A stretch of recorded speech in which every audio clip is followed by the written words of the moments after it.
Ladies and gentlemen, good day and welcome to Go Digit General Insurance Company Limited Q4 FY26 earnings conference call hosted by ICICI Securities.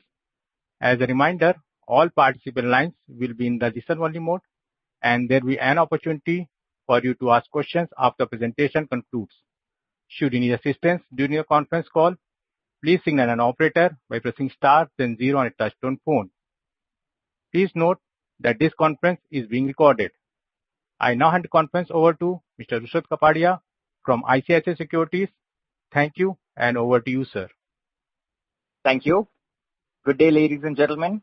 On behalf of ICICI Securities, I would like to warmly welcome you to the Go Digit General Insurance Limited Q4 and FY 2026 results conference call. We have with us Mr. Kamesh Goyal, founder and chairman of the company, along with his team. So without further ado, I would now like to hand over the floor to Mr. Goyal. Thank you and over to you, sir. Thanks, Rishabh, and good evening, everyone, and thanks for joining the call. I have with me Jasleen, our CEO, Ravi, our CFO, Piyush, our head of investor relations, and Divya and Sanskar were part of our investor relations and finance controlling team. Now, moving to slide first.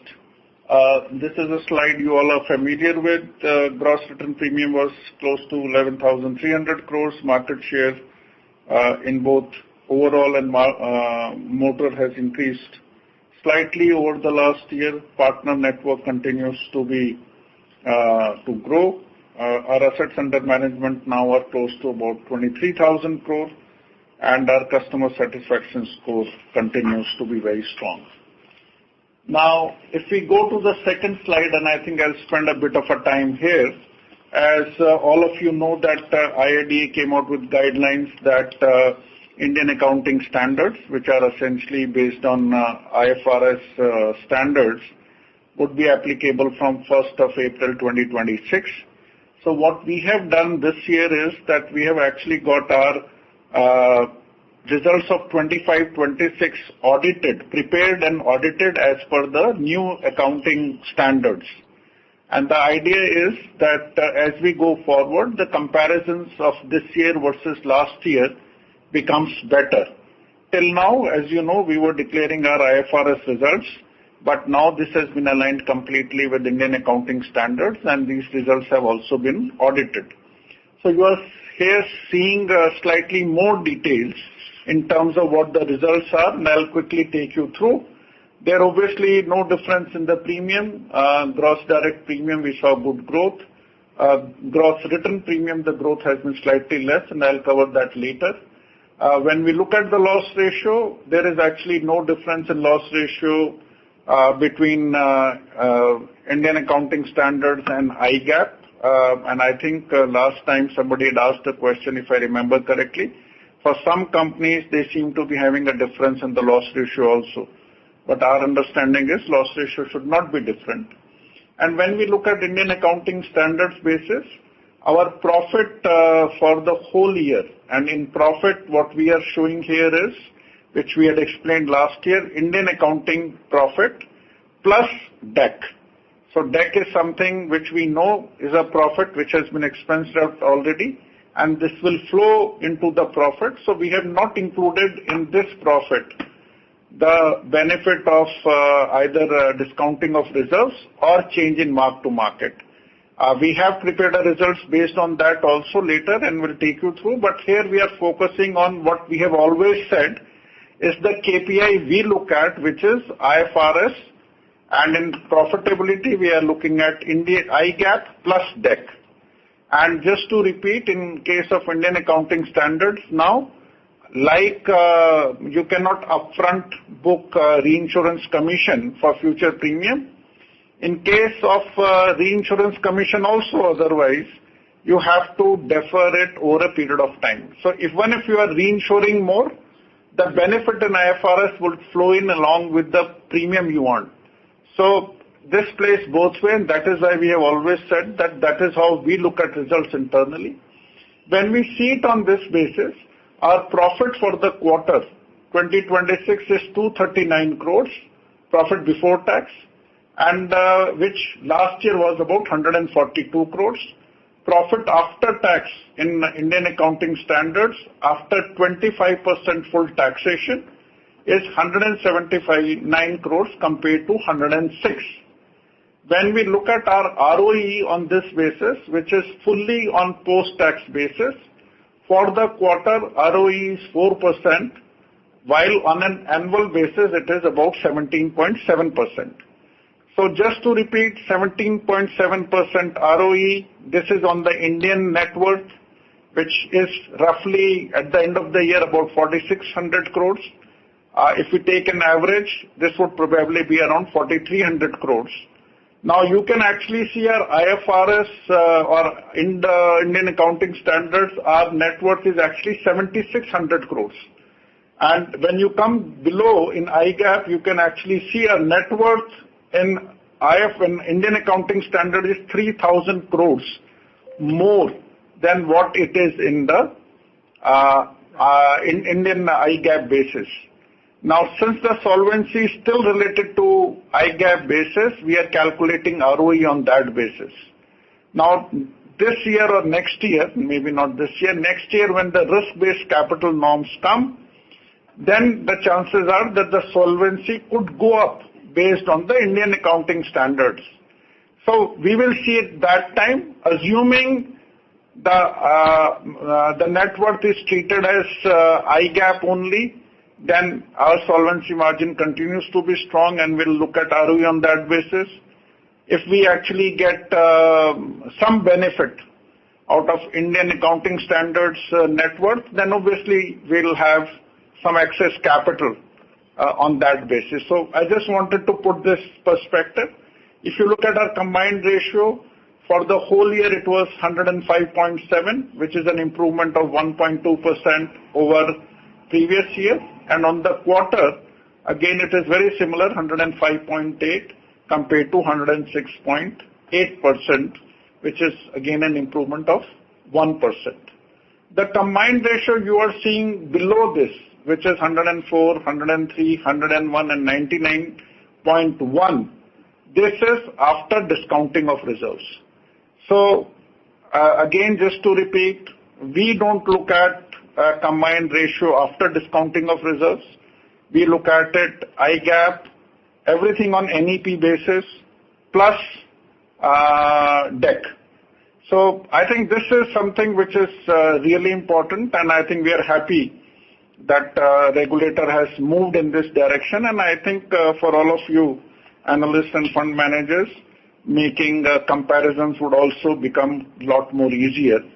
Earlier, because of this reinsurance influence, upfronting of commission, etc., it was very difficult to figure out performance of one company against the other, and I think our finance team, which has always been publishing IFRS results, they have taken the lead to get the last year results also audited under the new accounting standards. We already said last year that this year the whole accumulated losses would go away. So this year our tax rate was 13.8%. Next year the tax rate would move to 25.2% basis. Our long-term premium as of 31st March 2026, it stands at overall total of about 3,200 crores, out of which motor would be roughly about 80 to 83%, and rest will be non-motor. And about 1/N circular, which was published in 2024, we have not booked 300 crores of premium, 303 crores of the premium, but as previous quarters, we have already provided for 109 crores of acquisition cost already on this unearned premium. This obviously impacts only the Indian accounting standards. It would not have any impact on the new Indian accounting standards. AUM have grown to about roughly 23,000 crores, and this was about 19,700 crores previous year. So over a period of 1 year, we have added more than 3,200 crores of AUM, which is a growth of about 16.3%. Our solvency is now improved to 2.42, and this year, quarter on quarter, this has been increasing. And this again is calculated on the Indian IGAAP net worth. And I think when we cover the piece of investment, I think this, as I always say, that for us to move towards a decent asset allocation, having a solvency is very important, and I think we have a very, very strong solvency. As of 31st March 2026, we have accumulated DEC, which we had also declared in our previous call, last quarter call, pre-tax of roughly about 2,472 crores.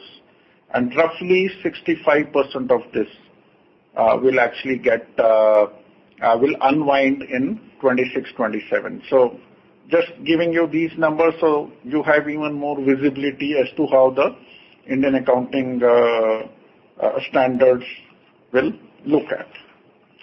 IGAAP, again, I've covered the piece of on the net worth.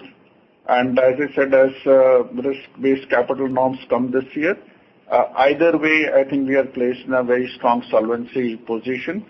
And I think for us, the issue is likely to be, we anyway don't need any capital, and even under the new scenario, we would not expect any new capital. How much benefit one can get due to IFRS net worth is something which we will see. In fourth quarter, our two-wheeler business had a big growth against 365 crores. We ended up doing 556 crores. This obviously had a big impact on our AUM of roughly about 3.5%. Now, this is the next slide. This is where you can see the full reconciliation. And here you can also see what is the fair value change, what is the discounting impact. And we have also declared last year what was the discounting rate, and this year what is the discounting rate.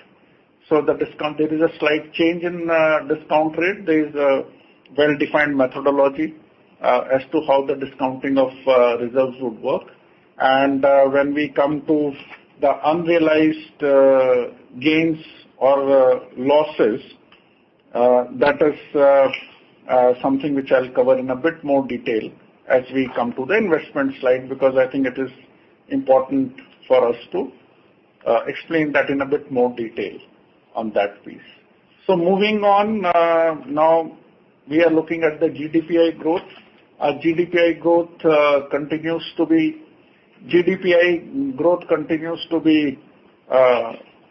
strong at 16.2% for the whole quarter, and this is also for quarter for about 21.3%. So growth, if you actually look at, other than fire in quarter 4, where the growth rate was lesser compared to the industry, if we look at for the whole year against industry's growth of 13%, we have actually grown at 34%. So overall growth rate has been fairly strong. On the other hand, you would recall that our health, travel and PA segment we were actually degrowing or growing in a very lesser way in the previous quarter, especially in the first half. That seems to have changed to where we are actually growing strongly in this segment. Other growth areas are more or less in line with the yearly growth when we look at motor. Now, when we move to the GWP growth in quarter 4 is overall is about 9.8%, while for us the growth rate is quite similar to the industry's growth rate on GDPI. But as I had explained in quarter 3, we had not done some reinsurance premium in health. The loss was about 200 crores at that time. This time also, the loss in case of health has been about 252 crores. So if we remove that itself has had an impact of about 4-5% on the quarter premium.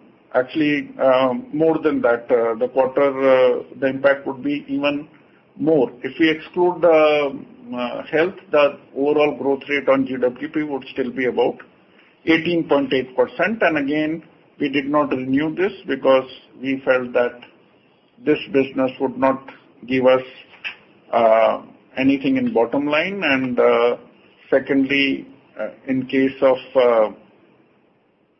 group health, not only bottom line, it also doesn't help you on the AUM side because the claims start flowing in very, very closely. So I think again, moving on, in terms of two-wheeler, I have already covered.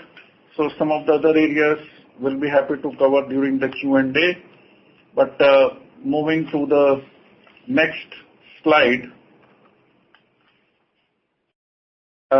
here we are now looking at combined ratio.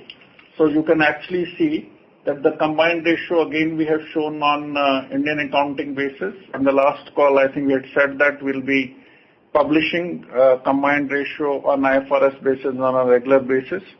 Obviously, at that time, we did not know about the IRDAI circular, but this we had already suggested. And when we look at profit before tax, only with DEC, we have also shown this number. And below on the right side, you can also see profit under the IGAP basis, which on a quarter basis as well as on the year basis has grown by IGAP profit by about 49% this year. Now, I think coming in on the investment side, I think here is something I would want to maybe spend a bit more time.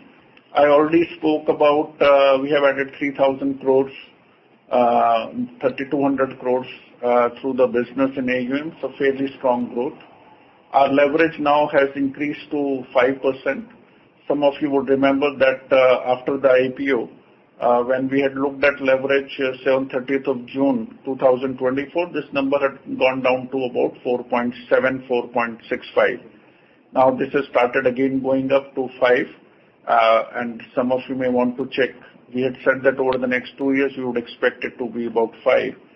So again, a point I wanted to just re-emphasize is that when we give up some business, which is not profitable, that really doesn't have any meaningful impact on the AUM, especially if the business is, will start seeing the claims on a regular basis. Now, when we look at our investment performance, our overall yield has been 1.8. In debt, including capital gains, the yield has been also about 1.9%. When we look at investment yields, excluding capital gains, this year for the whole year in March is about 7.1%. This was about 7.2% in the previous years. Now, covering this a bit more in terms of what really happened, our unrealized loss on the entire investments was about 54 crores. This is about 0.2% of our AUM. Against, I think if you look at companies, some of them have had more than that as a percentage of AUM. And our unrealized gains on equity portfolio is about 45 crores as of 31st March 26. And other than equity, which is fixed income, is about 99 crores. Now, when we look at this from a perspective of duration, which I think is really important,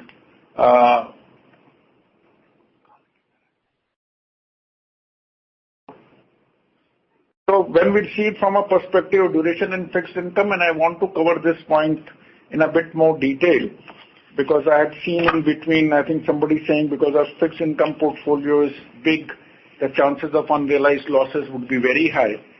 As of March 25, our duration of fixed income portfolio was 5.2. This was reduced to in December 25 to 4.4. So through passive and some actions we took, we actually reduced the duration by 0.8. In March, we have actually slightly increased the duration to about 4.5. Our reinvestment yield during this period, obviously when we were passively investing, was a bit lower in the first 3 quarters, and this picked up in the quarter from Jan to March. So the way we see our fixed income portfolio is that if, and we obviously don't wish it, but if due to what is happening in the Middle East, in the war or the energy prices, etc., if the interest rates go up, we have enough leeway for us to increase the duration. And if it doesn't go up, it stays in this area, then we'll try and maintain the duration around 4.5. So in fixed income, we actually have a fairly, I would say, decent situation. When we think in terms of equity, our asset allocation now has moved to roughly about 8.5% towards equity. Some of you would remember that we have always said that 10% is our aim as of now. So when we look at our solvency of 242%, the equity asset allocation actually now can be a lot more, because even with a 25% drop in the market value, our solvency will still continue to be comfortably above 200%. Now on the equity side, I already told you we had a very small loss as of 31st of March, but when we look at this on 22nd of April, we are already sitting at an investment gain of about 191 crores on the equity side. So, and when we look at it on the fixed income also as of 22nd March, it is about 111 crores. So, our position, I think on the investment portfolio, we are positioned really, I would say nicely, where if, God forbid, equity markets drop substantially, we have runway to now go even above 10. I would say 12.5% is quite comfortable for us. If it doesn't, then I said we already are at 8.5. Similarly, on fixed income, interest rates stay where they are. We can maintain the duration of 4.5. If they increase, we have enough legroom to increase our duration. So I think this is one piece I wanted to cover in a slightly more detail on investments, because all of you would remember that if you look at our investment yield compared to major companies, last year average, the difference in yield would easily be from 100 to 150 basis points. And if we can reduce that gap by 50 basis points with our sort of a AUM and leverage, this actually has a very big impact on the profitability. So I think that is the point I just wanted to emphasize. Moving to the next slide in terms of loss ratios. So loss ratios, I would say broadly compared to previous quarter, have seen an improvement of 1.3%. And here, overall period, when we look at health and travel, has seen a bit of a reduction. Fire, we have seen the net loss ratio to go up, but because some two major claims came. But when we look at fire on a gross basis, then the loss ratio in 25-26 was 51%, and in 24-25 it was 48. So on a gross basis, loss ratio has not increased, and the profitability of commercial portfolio is driven more around on a net basis. So loss ratio, even with a retention of say 20%, because we also have to pay a substantial premium for the catastrophe reinsurance and risk excel covers, the so-called non-proportional covers, net loss ratio will always be substantially more, 20 to 25% more than the gross. But the advantage is whatever premium we cede, you get a reinsurance commission on that. So the results on fire segment will be very positive even for 25-26 when you will see that. Otherwise, loss ratios more or less stable, and compared to previous year, they have improved slightly on a year-old basis. Loss ratios are stable at 72.8, 72.9. I think moving to the next slide, which is on the triangle. I would say maybe before I come to the triangles, let me quickly cover our reinsurance, because there were some questions in the last quarter on how the reinsurance would happen. So we have renewed our reinsurance program for 26-27. Our treaties, the leader continues to be the same. Most of the followers continue to be the same.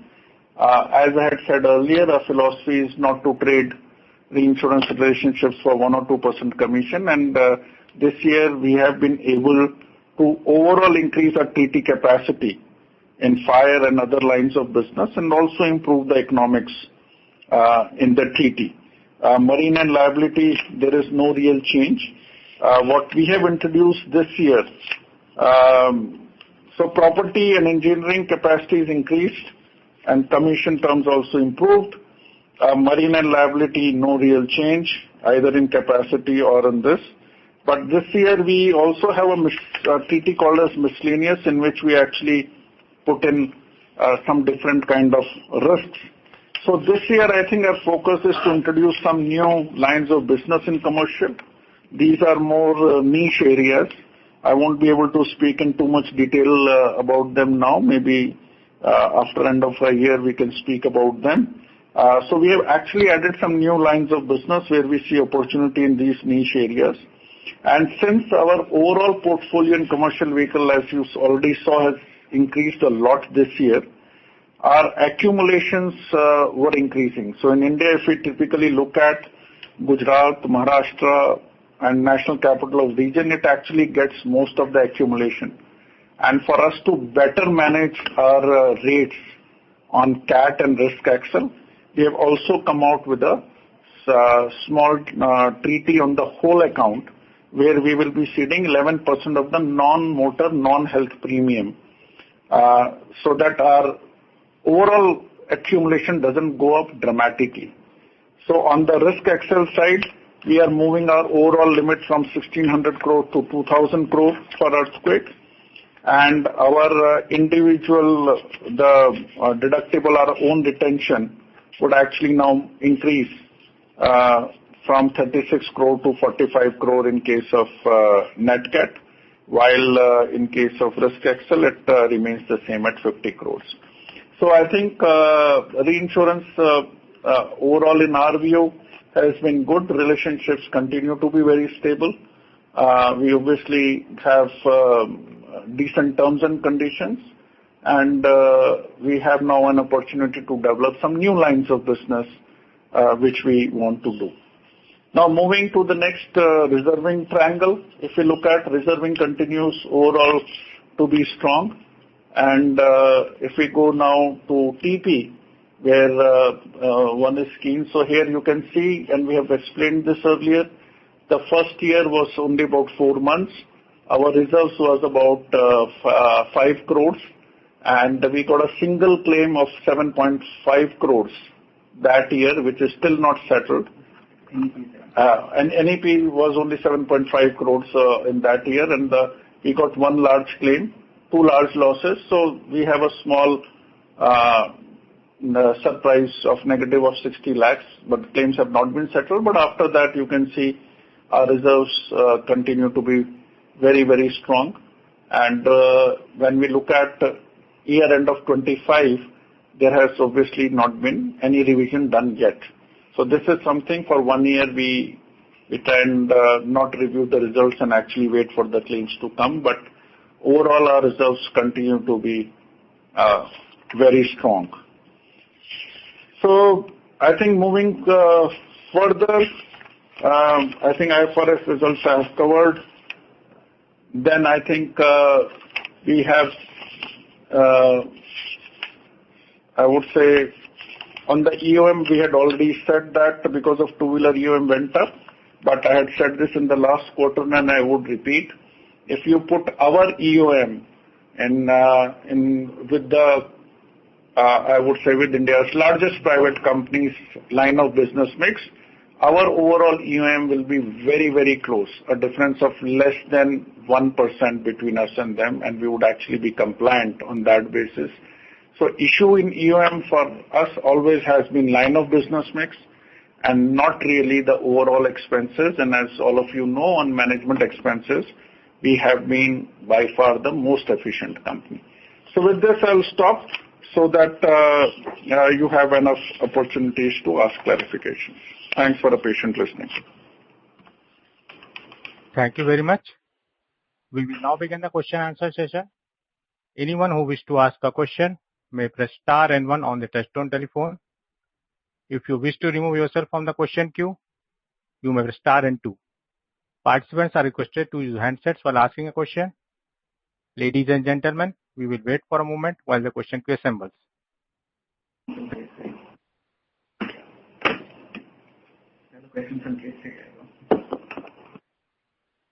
Sir, we have first question from the line of Gurva from Avendus Spark. Please go ahead. Yeah, thank you for the opportunity.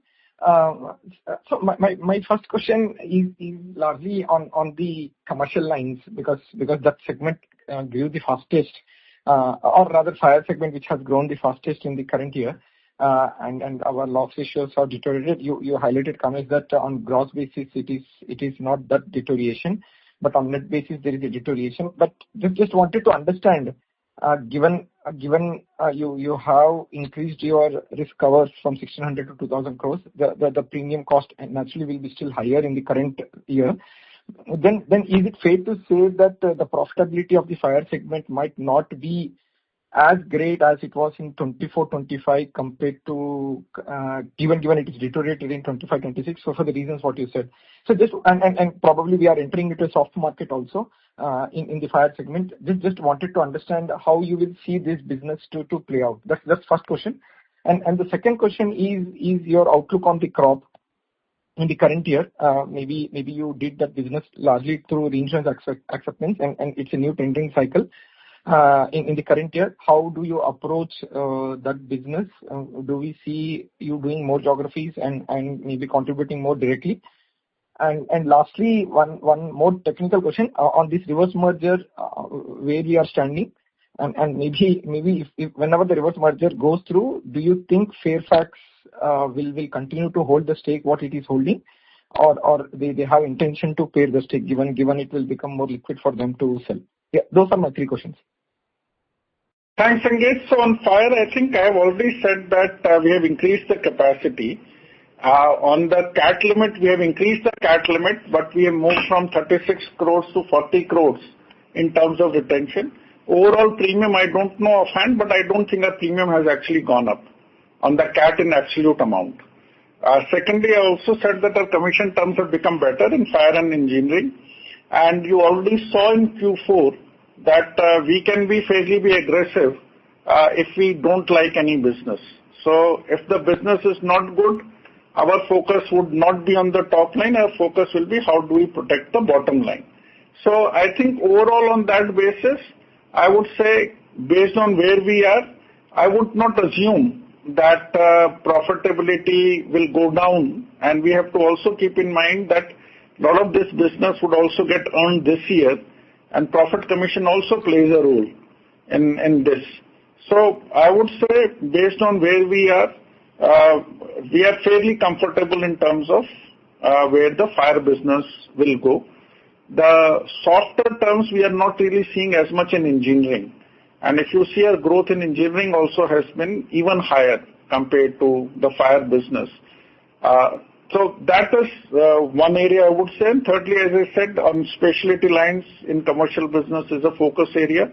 And that is also something which is, in our view, should provide a cushion both for the top line and the bottom line. On crop, I think this year we want to also participate on the tenders on the direct side. As of now, the government has not really come out with the schemes, whether it will be a 3-year scheme this year or 1-year scheme and things like that. So I think we'll wait for this, but the capability building for crop has been going on for some time. And we would participate in crop on the direct side this year. Because on pricing, etc., we have had a decent exposure. But now doing it on the direct side is also something which is on our focus. On amalgamation, there is no news as such in terms of what the next steps are or the time frame. As for Fairfax selling or not, I think I have said this one, I don't really know. I have not spoken to them on this.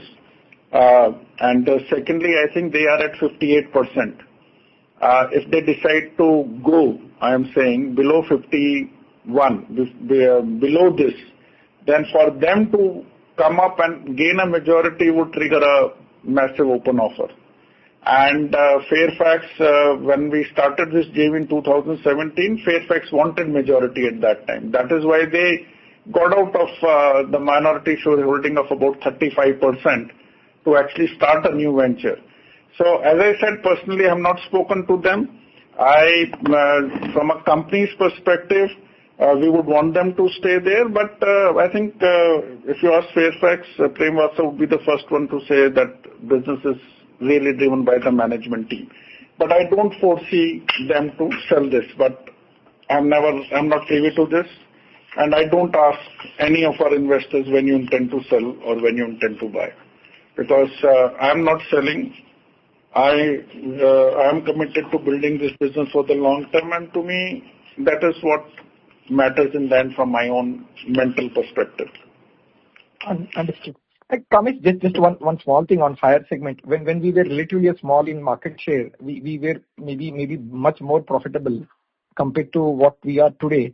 So as we keep on gaining market share, is it fair to say that given we'll be less selective or we might not be having to cherry pick the business, maybe relatively to past, our profitability in the fire segment might be lower, but still very profitable, but might be lower compared to what we were achieving initially? So Sanket, what I'll say, the fire market share last year on GW basis is about 3.9%. So it's actually more than our overall market share. Secondly, in fire business, the more number of rescue write, more diversified your book becomes. So you should actually be getting benefit both on the reinsurance side in terms of net cat exposure, and secondly, diversified book anyway gives you better results. Third is, I think we have heard this story also on the motor side, so I somehow feel that whatever little I know of PNC insurance or insurances, it's an insurance of large numbers. More diversified your portfolio is, bigger your portfolio is, better diversity you will have.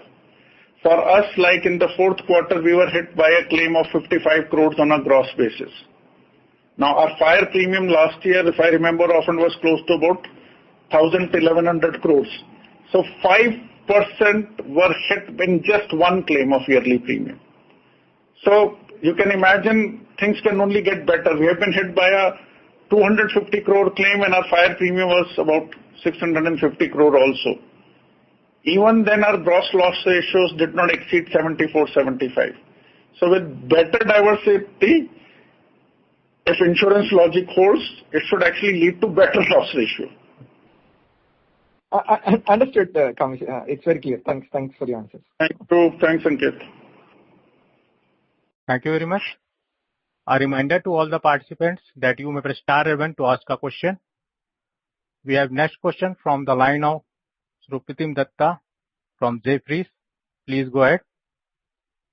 Thanks a lot for the opportunity. So I'll start off with, the new ventures that, you plan. While I understand that you can... a bit louder. Yeah, Kamesh, is this better now? Yeah, now better. Yeah.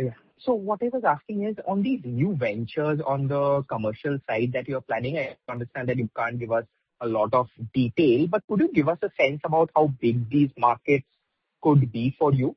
And, so that, we get a sense of, how that feeds into growth. And secondly, based on the commentary, Kamesh, from you, that the treaty capacities on fire and engineering has increased, you are, planning your ventures on the specialty line side. Is it fair to again assume that growth for the next, the medium term is going to be more driven by the commercial lines as compared to the retail lines? Is that the fair assumption? And lastly, what are you seeing with respect to competition now in the motor segment? Because most likely, we haven't heard anything on the motor TP price hike this year even. So, if it becomes the fifth year that there is no price hike, how do you see then, competition pan out? Those were my questions. Thank you. So thanks, Supratim. So on the new ventures, I would say that this actually we have started based on the feedback we were getting from some specialized brokers. So there are about 8 to 10 such brokers in the market. And when we were meeting them in January, February, we got this feedback to say this is a capacity constrained sort of a market. for these lines of business. If you can develop some capacity, it will be good. So for us, when we do anything like this, we have to work both on creating technical competence and then also create a capacity. So we have been able to do that. How much, etc., we will do. Supratim, you know that we don't give any sort of a guidance because our experience is that whatever guidance you give, which is based on how the market dynamics would be, I think you are always wrong. So we will focus, as I said, always on ROE, on profitability, and we will develop this business from a perspective that in the next 2-3 years, we are able to substantially increase our capacity in these lines of business. So reinsurers should have that confidence that these guys know what they are doing. So what we are making a start, I personally feel over a 3 to 5 year period, this specialized line of business are capable of giving Digit about 1,000 crore premium in the next 3 to 5 years. So we have to develop this keeping that in mind. Now, you have seen us even in crop that once we know we are on the right path, we can build the business quickly. And if not, then we'll have to take corrections. So that is what I can share with you. I think as far as motor goes, only yesterday, I think I was part of a call, and I think Justine can add if she wants to. I think we are seeing in the month of April some correction which is happening in the market, both on the price as well as on the commission. Now, I think as the loss ratios, etc., of companies will start coming in, we will actually also see what the impact is. But our overall sense is that market cannot afford the sort of prices which are there. From a Digit's perspective, I would say we would try and drive ourselves with the loss ratios in a manner that overall motor loss ratio doesn't go up this year compared to last year. Now, how this will translate to growth? The good news is we have a very good renewal base. We have other channels which are doing.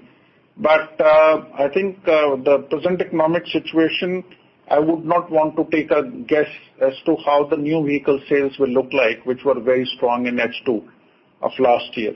So I think that is something we'll have to wait and see. That's very clear. Thanks a lot, Kamesh. Just one last follow-up. Could you give us a breakup of, in the motor insurance, what is the contribution from new vehicles versus older vehicles? So in case of two-wheelers, I would say, first of all, let me give you the breakup between four-wheeler, two-wheeler, and commercial vehicle, which we also did in the last call. So on a 2-year basis, now private car is 44% of our business, and two-wheeler is 32%. Commercial vehicles, unfortunately, is down to 24%. As you know, we were known as a commercial vehicle company, and I feel sad when I see this, that in commercial vehicle, it is now lower than two-wheelers. When we look at ODTP mix, our ODTP mix is 38 for OD, while industry is at 41, and TP is 62, industry is 59. So I had said this in the last call also, that our ODTP mix is moving in that direction. What I understand is that our two-wheeler mix is substantially higher compared to others as a proportion of business, which obviously impacts the EOM, and that is more a line of business mix change than anything else. When we look at two-wheeler business, I would say in case of two-wheeler business, new vehicles would be substantial, but as you know, due to 1/n, the business we wrote 3 years or 4 years back also flows in. So if you look at it only from one particular year's perspective, my guess is in 25-26, two-wheeler new business would have contributed maybe about 40% of the total business. I'm again saying my guess, I don't have these numbers. In case of private car, this number again, out of 44%, it would not be more than 25% to 30% of new car business. Rest would be renewals for us is now emerging as a fairly decent base. In CV, the new vehicles would be less than 10% contribution in the premium. So our dependence on new vehicles because of 1 by N in case of two-wheeler is actually not that much, because whatever premium we have written the last 4 years will continue to flow this year. Understood. That's right. That's right. Yeah. Thank you. Thank you. Thank you very much. We have next question from the line of Nitesh Jain from Investec. Please go ahead. Thanks for the opportunity. The first question is on motor OD loss ratio. There has been an increase in that on a YY basis for full year. So what is driving that? It is competitive intensity or mix change is also driving that? So Nitesh, I don't know if my memory serves right, whether somebody had asked me this question, was it you also in the last quarter? Yes. Or no? Yeah. Yes, so I have the same question. Yeah. I'm not getting old. So basically, when we look at loss ratio, I had told last time that we consciously delayed taking some corrective action in motor own damage loss ratio. One, we wanted to experiment and see whether our premium retention remains high. So I think that was one very big area. Second, I would say, because new vehicle sales were fairly good in 24-25, so we also tried to see, can we focus more on the SCOD business, which comes with a higher loss ratio. So in the last quarter, I had said that we have started taking corrective actions in motor own damage loss ratio, and from July quarter, we should see some impact. If we look at only quarter 4, we have actually seen reduction in our quarter 4 loss ratio compared to quarter 3. But my sense is that we should really see impact of this loss ratio in a way stabilizing first in July to September and then actually reducing. Secondly, we have to keep this in mind that as our renewal base increases, what will happen is that loss ratios will increase while the commission will reduce. So on a loss ratio plus commission basis, which is how we always look at any product, any line of business, we should be seeing some improvement anyway. Sure. Can you share some data on the retention in motor segment?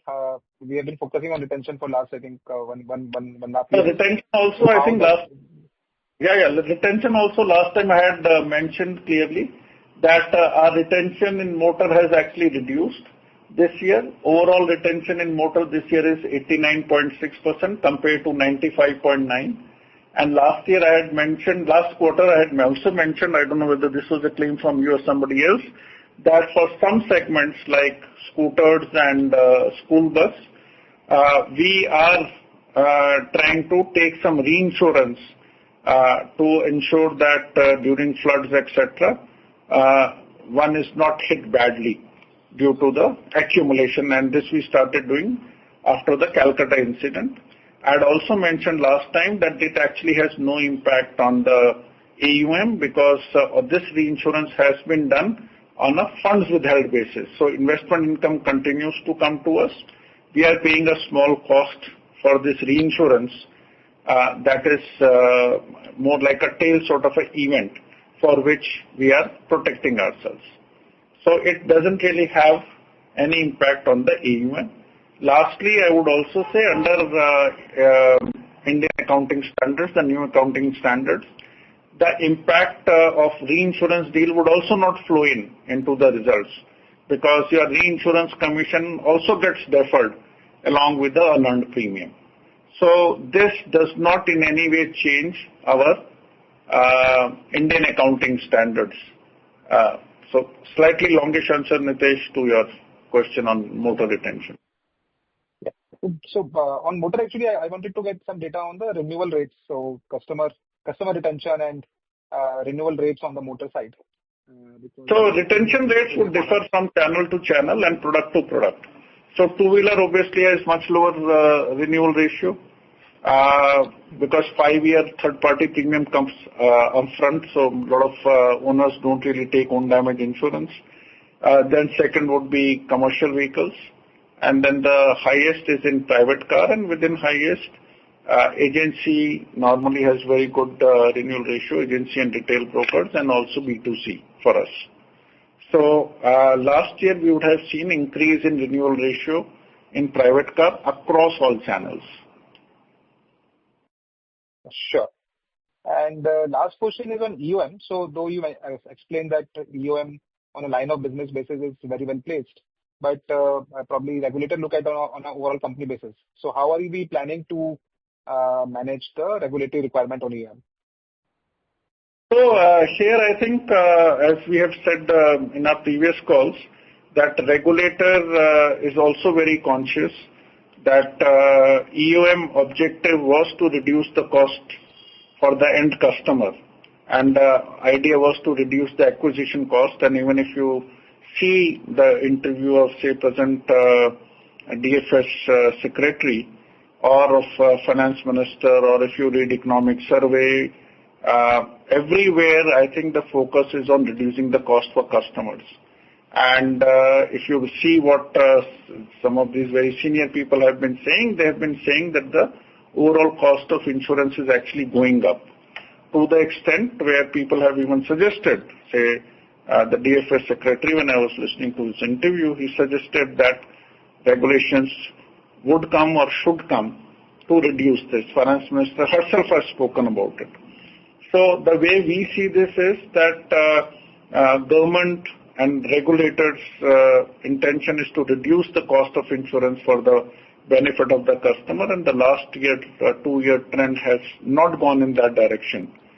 So our expectation is that some sort of regulations will come in the next 2-3 months. Time frame we obviously don't know.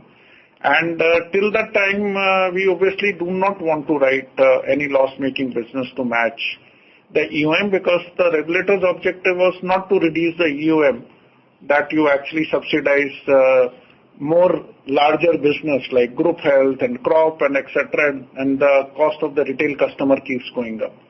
So regulator's objective, we have always said, is very good, and we would expect them that they'll take corrective action so that the objective of government coming directly from the finance minister herself and the regulators is actually achieved.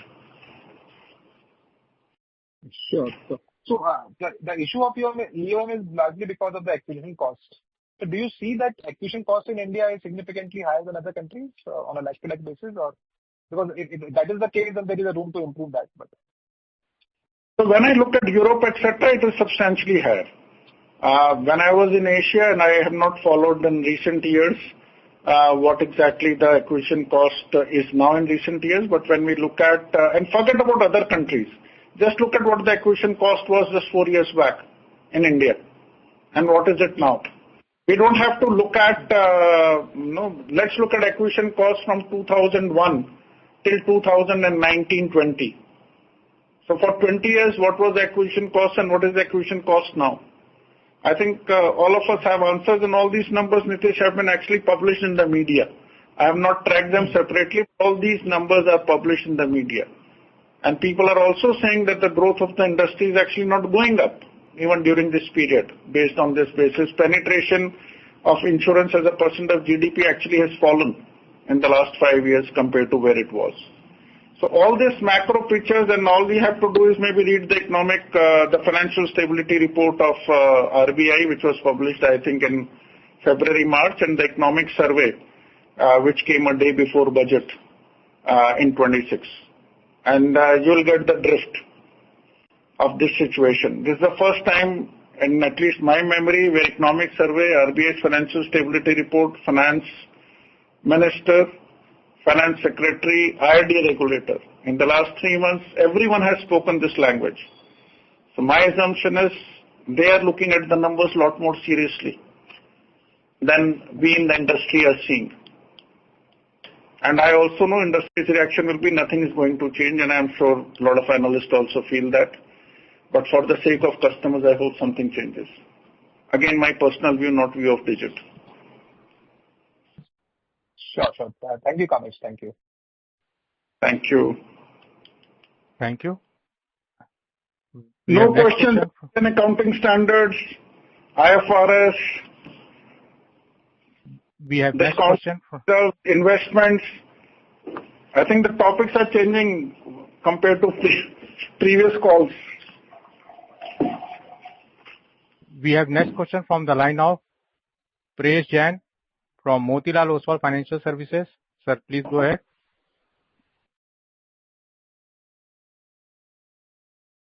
Mr. Prayesh Jain, your line is unmuted. Please go ahead with your question. Yeah. Hi, can you hear me? Yes, we can, Paresh. Please go ahead. Yeah. So just a couple of questions. Firstly, from a strategy perspective, how do you see the product mix shaping up for us in FY27? Where are we concentrating on? Like two-wheeler was one growth area, focus area for us in FY26. How do you see that mix across categories changing in FY27? Which are the areas that we will be focusing on? Second question, again from the motor side, what do you really think that will kind of bring out a motor TP price hike? Because across some of the key players, I think motor TP loss ratios have improved in this year. But what really can push the regulator to towards a motor TP price hike? Yeah, those would be my questions. Thanks. So Paresh, I think on the TP price hike, we are not privy to what the regulator is thinking. And secondly, I personally feel if the regulator is thinking for reducing the cost of insurance, then it might be better from their perspective to achieve that objective rather than increase the price. And for the industry also, they should be looking at it seriously to say, which I answered two earlier questions of Nitesh as to where we are.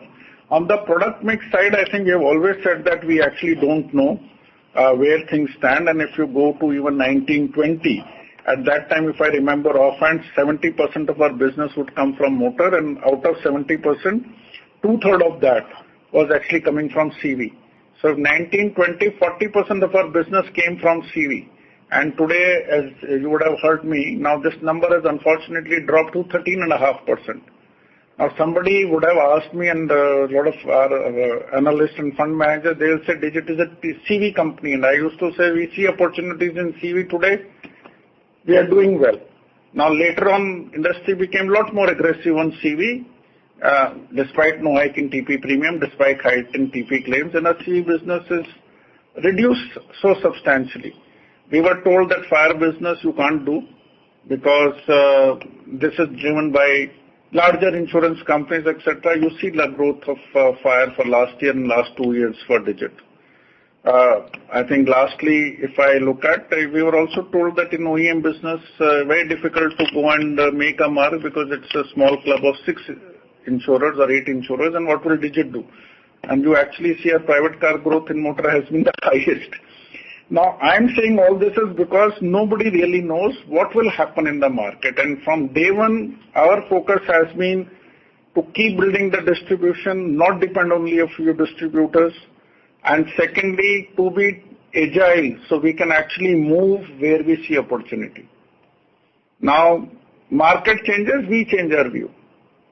So we don't drive ourselves to a line of business mix because we don't think there is an ideal line of business mix. And similarly for the distribution channels. Got that. Thank you so much. Thank you. Thank you very much.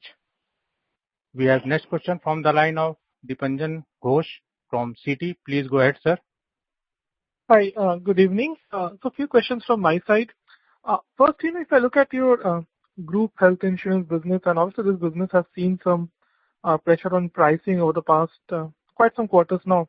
I mean, just wanted to get some sense of how you are seeing the employer-employee business kind of evolving. And second thing is, within the group health business, it would be great if you can split the business between non-employer employee and employer employee, especially let's say for the fiscal year 26 and 25, or at least give some color on how the non-employer employee portion is growing. So those are two questions on the group health side. The third question, we have had some discussions on the commission part during this call. But what I read from media articles is that a lot of new companies are interested in entering the non-life space. Some backed by private equity, some backed by a strong parent. And my understanding is that some of these companies will get a forbearance on EOM over the next 5 years when this commences operations. So given the environment, I mean, do you expect the B2C or the more retail businesses to kind of face higher competition, at least from a medium-term perspective? So, Dipanjan, I think let me answer this question first.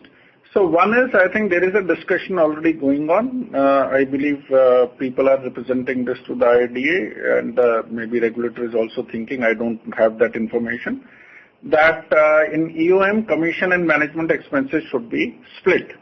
Because a new company, whether it is Digit, and we also have a new company, say, on the life side, management expenses are higher in the first few years. So they should get leeway on the management expenses, but you don't need a leeway on the commission.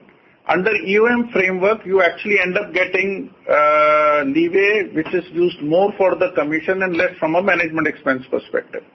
So my sense is that this would get fixed as and when the regulations come. So that is, I think, one.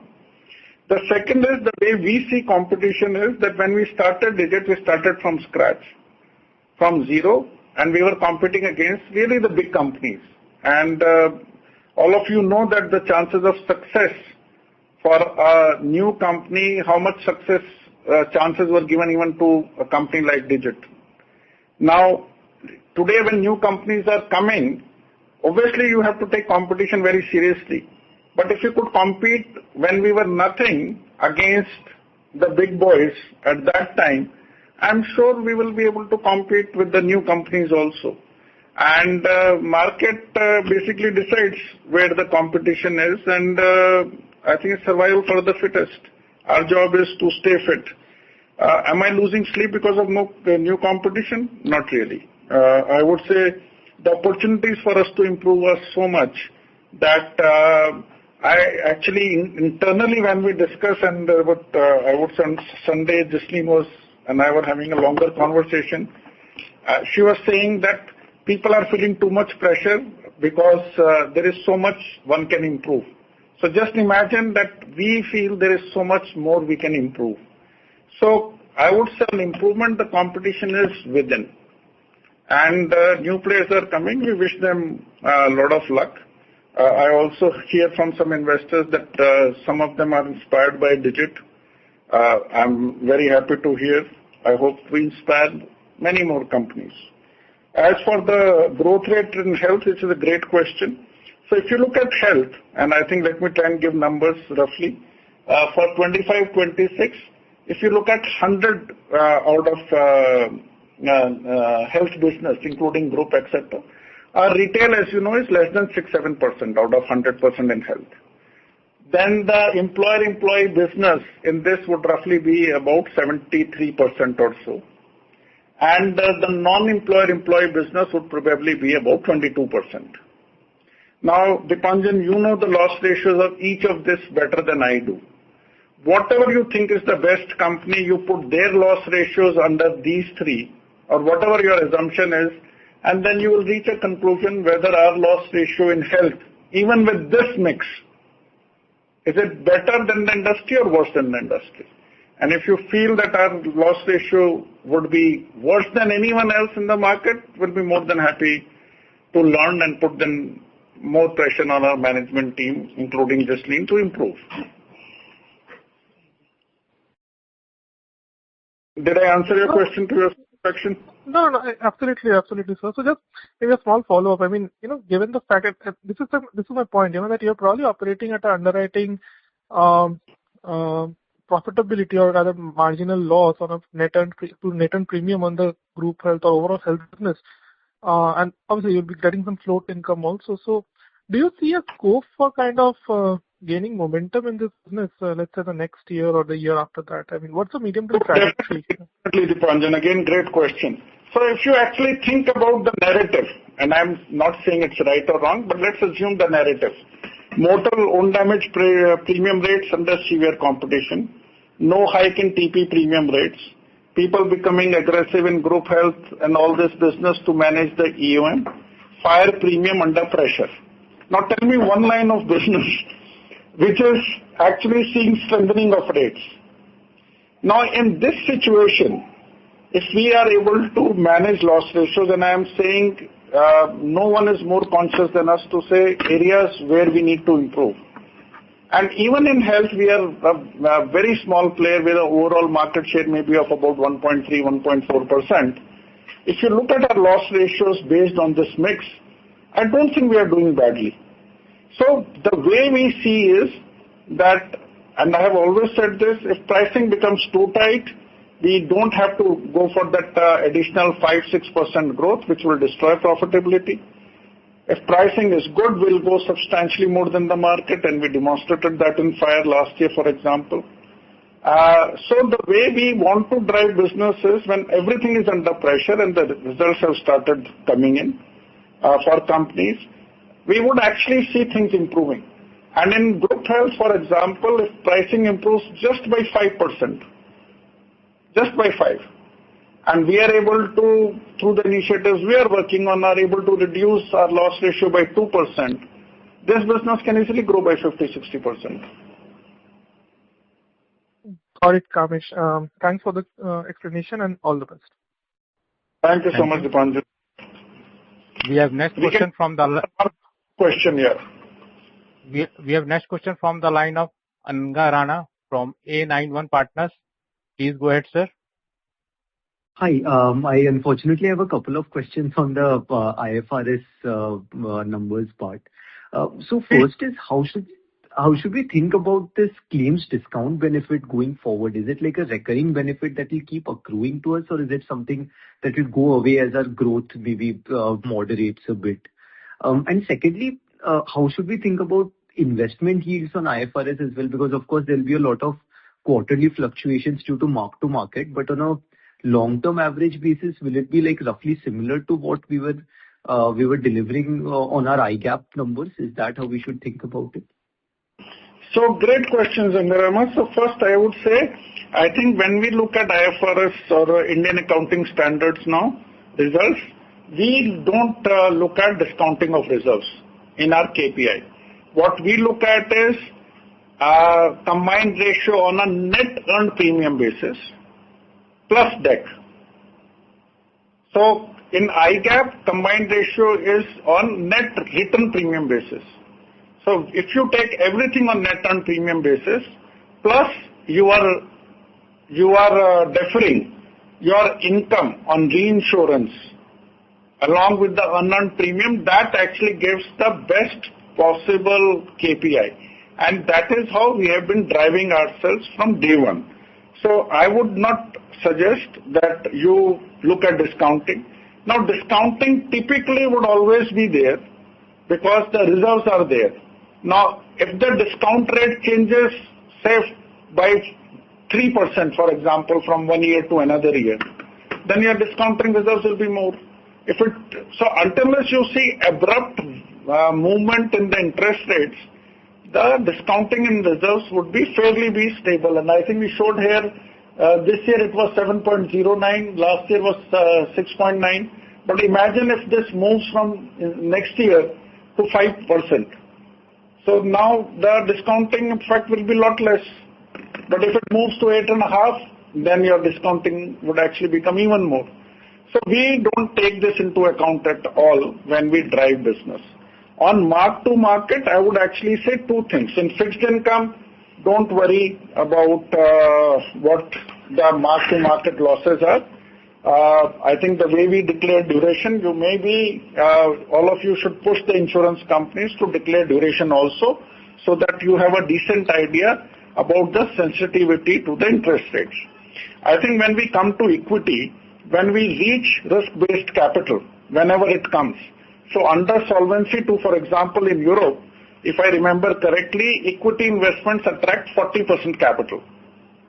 Now today, they don't attract any additional capital. So if somebody is having 20% asset allocation in equity, they would have to provide more capital under risk-based capital. So the way I would look at is not really worry about mark-to-market movement, and I think Warren Buffett had said this, and he has been saying this for 25 years. But actually start again focusing only on ROE. Because if your risk-based capital goes up, then your available capital will also have to go up. So if it is not resulting in that extra yield, then you would actually have a drain on the ROE. The better method which some of the European analysts do is they also try and calculate return on risk-adjusted capital basis, which I think will lead to a similar sort of a solution. So I'm sharing with you the way we see the business. You obviously have your own way to look at, but we would not look at these two things to try and change the way we do business. But obviously, when risk-based capital comes, as I said earlier, we feel that we will actually benefit. Some other companies which are at more than 17-18% in terms of asset allocation towards equity would actually see a bit of a capital going up. And in that situation, it will also help a company like Digit that on a similar capital basis, the return can actually be seen on that basis, and then it will be more like apple-to-apple comparison, which unfortunately is not possible based on today. Now, equity gains, all of us know, look very good when the market is sharp. We know what happened as of 31st March with a bit of a market down. We are still not at 10-year average on the Nifty or a 15-year average near Nifty. We are still more than that. So if we see it from that perspective, and God forbid things can go bad, God forbid, we are not wanting it, and markets drop by 10%, how many companies will actually have the capital and the appetite to put more money? And I already said in case of Digit, based on our asset allocation of 8.5% on equity, based on our solvency of 240% plus, we can easily move to 12.5%. So I hope, Angrama, I have answered your question. Yes. Thanks. That was quite clear. Thank you. As there are no further questions from the participants, I now hand conference over to management for closing comments. So thanks everyone for joining the call. Really appreciate, and I think all these questions also tell us as to where we are. We would be more than happy to publish information which help you understand the results better. And I am sure you guys will be able to push the industry to start declaring from first quarter the IGAP, in the Indian accounting standards, the new IFRS standards results, and also push people to also ask questions or at least qualitatively answer how risk capital, etc., could change their risk appetite on the investment side. So I think we are really looking forward to the next 2 years because with the new international norms coming and new standardization happening, it will help everyone for better benchmarking. And in case of Digit, we have always looked at NEP-based combined ratio plus DEC. And on a post-tax basis, if you see, despite such a tough environment, our team has delivered ROE of 17.3%. And as the government and regulators' direction, what they suggest on controlling the acquisition cost, etc., bears fruit, I would say I am personally actually very bullish about the growth of the industry, which something has suffered in the last couple of years. So thanks everyone for joining, and please do connect with Piyush, Divya and Sansar if you have any questions relating to our results. Thanks everyone. Bye. On behalf of ICICI Securities, that concludes this conference call. Thank you for joining us, and you may now disconnect the lines. Thank you.